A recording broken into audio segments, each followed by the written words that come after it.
Okay, this is the second video of my sketch journals. I've realized that the last one I sounded a lot less enthusiastic. Don't ask me why. Probably the mood that I was in. But anyway, this next one, I wanted to share something that had like some color to it. And this was a study on a flower called the Star of Bethlehem. This was done for someone I knew on Discord. She was going through some things and she needed help with designing some of her characters. And yeah, this is kind of how I do my notes and everything. And I've been dissecting things down, but I even mention some symbolism or things that either I've read that was symbolism or stuff that I've just merely assumed. So we have the Star of Bethlehem. It has 6 petals with 6 petal altercations within slight folds along edges. By the way, I did not sign this one, unfortunately. And yes, I will be signing these before anybody gets on to me about it. So let's see. Slight folds along edges and overlapping petals add realism. Middle piece sports a design reminiscent to Audrey from the movie Little Shop of Horrors. Again, I won't be able to monetize this one. Oh, boo. So let's see.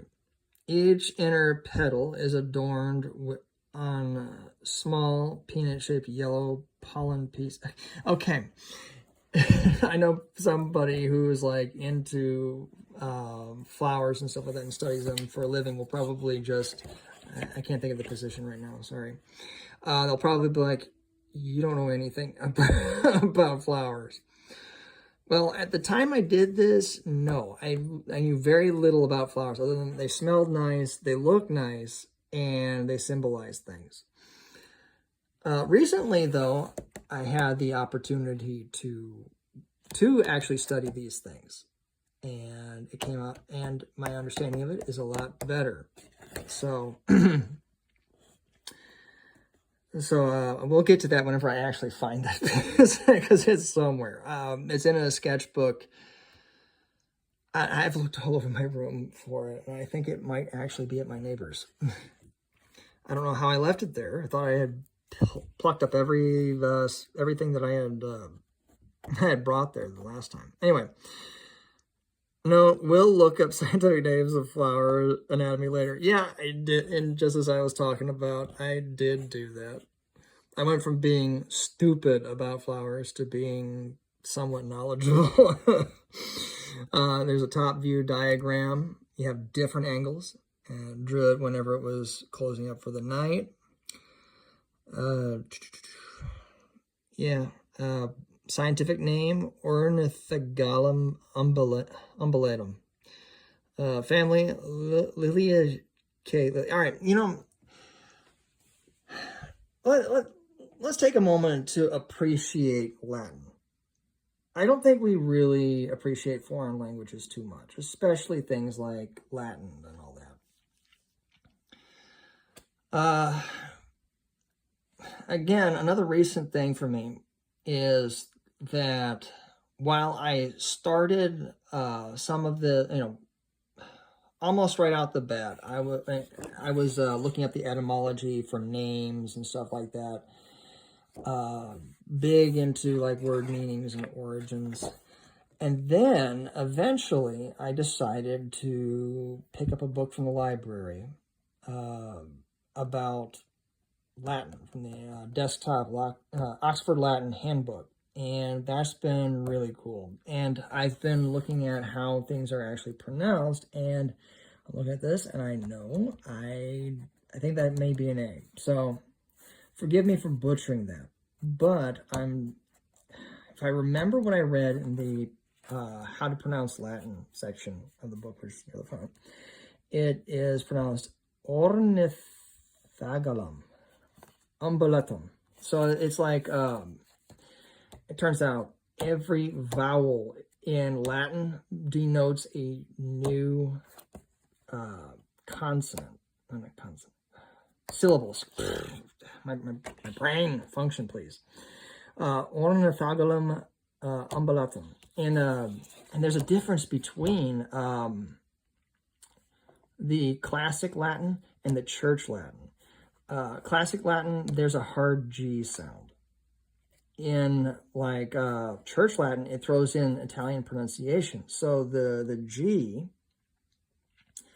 if it precedes like another vowel, it has a J sound. So it's ornithogonum umbulatum. So it's like that.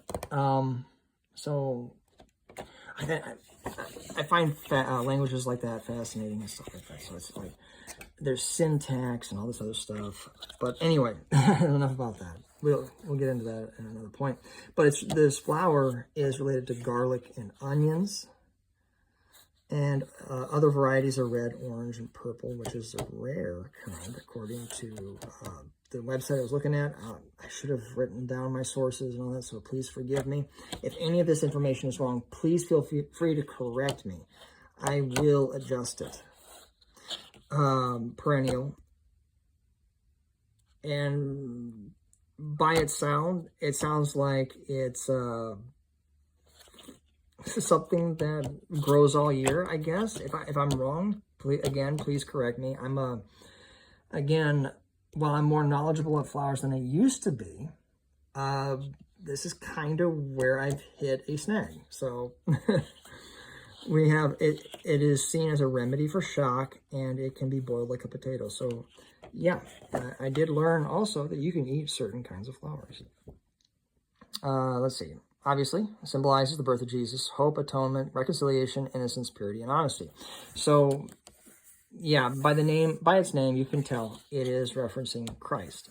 So Jesus is referred to as a prophet twice in the Gospels, at Nazareth and at his trial by those who pummeled him. A prophet was, I didn't finish that. I don't know why. Probably because I either got distracted and found something else I had to do. I remember... hold on. I remember that this was done in haste, and I regret that. I used to think that my artwork had to be done hastily and to do it as good as possible, as fast as possible, and cram as much art in one day as possible. That's the way the world does it, and I understand why they feel that way. Because the workplace that they're in is fast-paced, and they're trying to make as much money and please as many customers as possible. And it's a competition between artists in order to keep a job. So I understand that completely, but there's value in slowing down and enjoying your work.